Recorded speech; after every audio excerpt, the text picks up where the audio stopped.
What if the price of beauty was silence? What if every cover, every $1 million contract, came with one unspoken rule? Never talk? Karen Moulder broke that rule. She told us the cost of fame, and they shut her down. But I think it's a great way to, enter this kind of world because it's safe, that you're working with serious people. But what if she wasn't the only one? And what if the next Karen is still out there, waiting for us to listen finally? Let's unravel the haunting story of Karen Moulder, a name erased from fashion's memory, not because she failed, but because she dared to speak. The 90s will forever be remembered as the golden era of supermodels. Among the bright lights stood Karen Moulder, a stunning Dutch beauty with ice blue eyes, tall stature, about 1.78 meters, and that almost unreal Barbie look. I feel flattered. I think it's very sweet. I really appreciate it because it's very nice. It's like, people saying, I like what you do and you did a good job, and it's sweet. This wasn't just hype. She began modeling at 15 after being discovered in the Netherlands and quickly became a fixture in major fashion capitals. By the time 1991 rolled around, she was walking for Dior, Chanel, Valentino, Versace, Yves Saint Laurent, and doing it all in a single season. One New York Times profile described her typical day as 13 hours of moving between Ralph Lauren shows, film crews, advertising spreads, and fittings. That year marked her breakthrough, fronting not only European Vogue but also American Vogue in both July and August. Back-to-back covers, a rare feat. Between 1991 and 1994, she graced at least 9 Vogue covers across the US, UK, Spain, and France, solidifying her status among fashion royalty. Karen was everywhere. Vogue, Elle, British Harper's Bazaar, Sports Illustrated swimsuit issues in 1997 and 1998, and on the runway with supermodel icons like Naomi Campbell, Linda Evangelista, and Claudia Schiffer. In fact, she was part of that exclusive supermodel circle immortalized in Vogue's 1992 centenary cover, alongside Cindy Crawford, Linda Evangelista, Naomi Campbell, Christy Turlington, and Tatjana Patitz. At her peak, Karen reportedly earned up to $10,000 a day, putting her among the top 10 highest-paid models worldwide. So yes, the world saw a dream. A flawless blonde walking the world's most glamorous runways. They saw confidence, beauty, and effortless success. But what they didn't see was that Karen, unlike many of her peers, wouldn't be invited to the nostalgic reunions, brand comebacks, or iconic Instagram tributes 2 decades later. While others reclaimed the spotlight, Karen would vanish. Her absence wasn't just mysterious, it was deliberate, because beneath that perfect exterior, something was already hidden. A silent crack in the smile. And that's where the real story begins. When Karen Moulder first burst onto the fashion scene, it seemed like she was living everyone's dream. But behind the glossy magazine covers and runway lights, there was something far more calculated going on. From a young age, her image was meticulously controlled. Her modeling agency, Elite, kept a tight grip on everything: what she ate, how she posed, even how she spoke. This wasn't unique to her. It was how the system worked. And in front of the camera, it's not your agency. They can push you in the beginning, but then after that, it's you. And people are going to book you again, whether you're good, nice, funny. Especially in the 1990s supermodel era, agencies often imposed strict contractual measurements, and gaining even a few pounds could mean losing a job. Bodies were commodities, and perfection? It meant silence, compliance, and total availability. It has nothing to do really with fashion. Although I love fashion, it's something great. I love clothes, hair, makeup, pictures. But then when I stop working, all my friends, they're singers or they're really normal people. They're the same friends I had since 5 years, so it doesn't change much for me. Karen signed on for countless contracts, high-end designers, cosmetics houses, billion-dollar campaigns. She floated from Dior to Venus to Chanel, and then to Victoria's Secret, barely catching her breath between fittings. But none of it was hers to control. Not the wardrobe, not the schedule, not even the public image. Every detail was crafted to serve a brand. If she questioned it, they reminded her how replaceable she was. She was always surrounded by stylists, photographers, and press officers, but always alone. No one ever asked how she was. No one really wanted to know. In those early days, Karen had one real connection: her friend and roommate, Carla Bruni. who would later become First Lady of France. The two were inseparable at first, navigating castings and parties side by side. But as their careers diverged and Bruni rose in elite circles, the friendship reportedly fractured. Some say it was personal, others say it was professional rivalry. Either way, it left a scar. Because in this industry, even friendships are conditional. And as Karen's fame soared, her isolation deepened. What the world didn't see was that Karen was becoming a ghost in her own life, a flawless image for the cameras, but one that came at the cost of erasing the real woman underneath. And soon, that facade would begin to crack. In the glossy public world, Karen Moulder was still the dream, tall, poised, and smiling for every camera. But behind that perfect image, the cracks were starting to show. By the late 1990s, people close to Karen began noticing something off. Instead of her usual warmth, she seemed distant, even haunted. Friends described her as withdrawn. Her trademark grace was shadowed by an undercurrent of anxiety, a quiet tension that didn't go away. In interviews, she started to fumble. Her voice wavered. Her eyes sometimes darted nervously. Or having your picture taken or being in interviews, it impresses people. Sometimes they go, wow, I don't know. I'm the same as before. On set, she grew unpredictable, canceling jobs at the last minute, disappearing from parties, or retreating into silence mid-conversation. She'd vanish for days, only to return as if nothing had happened. Industry insiders whispered. Some thought she was burning out, others said she was paranoid. But no one asked why. She began to mistrust the people around her, managers, agents, even friends. She said things that didn't make sense to others but made perfect sense to her. She believed she was being watched. She sensed danger. It was more than just exhaustion. It was fear. By the year 2000, Karen had stopped walking runways altogether. Not because the offers stopped, but because something inside her said she couldn't keep doing it. Some believed she was pursuing music. Others assumed she was spiraling. But the truth, she was reaching her limit. She needed help, but not the kind the industry was willing to offer. What came next wouldn't be a vacation, a comeback, or a quiet reinvention. It would be a rupture. Karen decided to speak publicly, not in code, not in metaphors, on live television. And what she said would shake the fashion world and her life to its core. In 2001, Karen did something few models, few celebrities, had ever done. She went on French live television and broke the spell.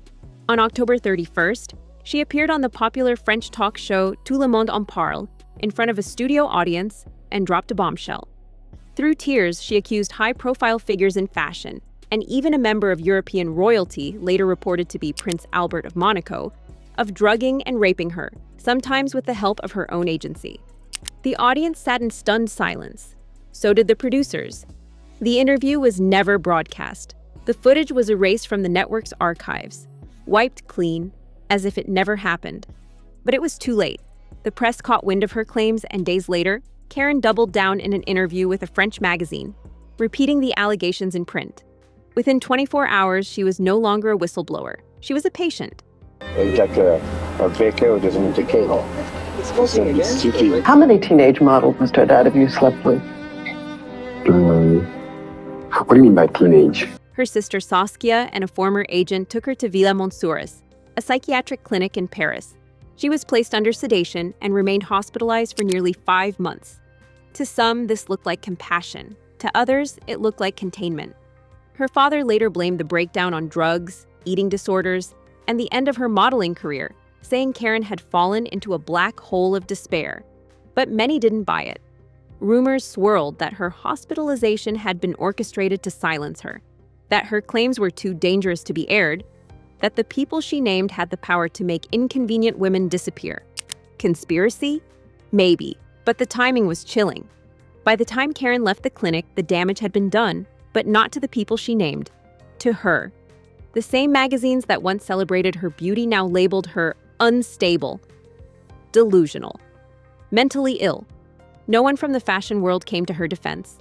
The world moved on, the story faded, and Karen Moulder, once the face of an era, was reduced to a cautionary tale.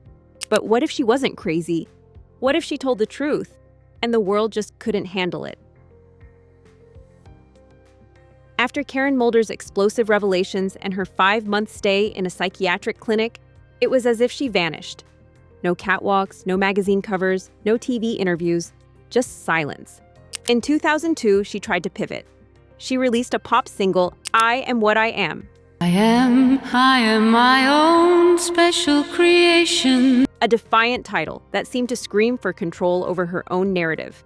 The song reached number 13 in France, but critics panned it, and audiences didn't embrace her new image. Instead of a reinvention, it felt like a misfire. People didn't want Karen the singer. They didn't know what to do with Karen the survivor. Later that year, the silence deepened. On December 10, 2002, Karen was found unconscious after overdosing on sleeping pills. She slipped into a coma for nearly 2 days and was rushed to a Paris hospital. Friends said it was a cry for help. The tabloids called it a meltdown. But what it really was a woman at the edge. From that point on, Karen became a ghost in public life. She reportedly battled depression, anxiety, and trauma, much of it untreated or misunderstood. Her life moved through cycles of retreat, isolation, and recovery. She was said to be hospitalized more than once. She built walls. Some say she barely trusted anyone. In 2007, she made a surprise appearance on the runway, alongside Naomi Campbell and Linda Evangelista, her former peers. It should have been a moment of triumph, but it wasn't a comeback. It was a glimpse, a flash of the woman the world had tried to forget. Then, in 2009, Karen was back in the headlines, but not for fashion. She was arrested for allegedly making threatening calls to her plastic surgeon. The story made tabloids. No one asked what pain lay behind it. What really happened during those lost years? Was she healing, hiding, or was she still being controlled? Her vanishing act wasn't elegant, it wasn't curated, it was desperate, and maybe necessary. Because when you've been celebrated, violated, dismissed, and discarded by the same machine, sometimes disappearing is the only way to survive. In the years that followed, something strange happened. While Karen Moulder faded into obscurity, her peers, Naomi, Cindy, Claudia, were everywhere again. High fashion reunions, magazine retrospectives, luxury brand campaigns celebrating the original supermodels.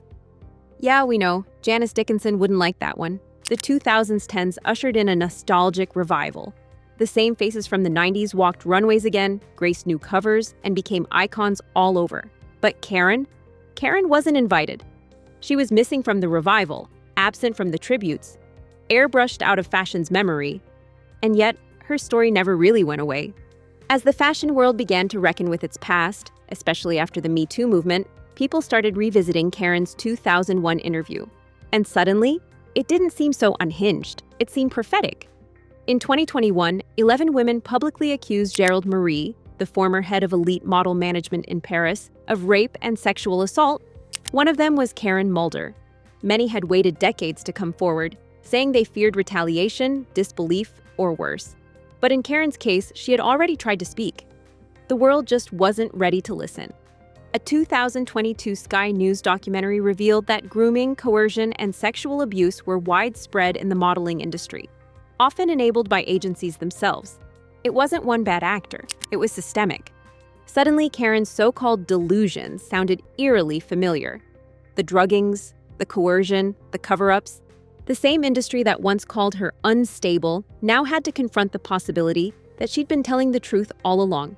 But there was no apology, no invitation to rejoin the runway, no public reckoning with how easily she had been discarded. Because in fashion, some images are easier to erase than to confront.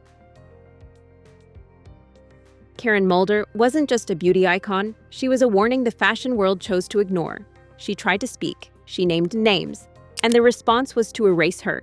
But time has a strange way of resurfacing what the world tries to bury.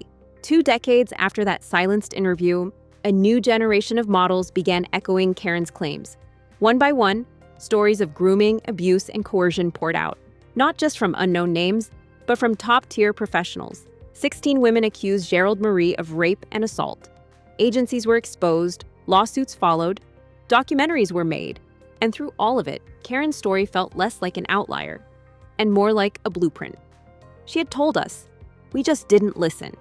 In the years after her disappearance, Karen gave birth to a daughter, Anna, born in 2002, in the eye of her storm. While Karen receded from public view, she poured her energy into motherhood. She rarely speaks to the press now, but for those who know, her silence today carries more weight than all the headlines she once made. What does it mean to raise a daughter after what she lived through? What lessons did she pass down? What boundaries did she build? Karen's story isn't one of redemption, it's one of resistance.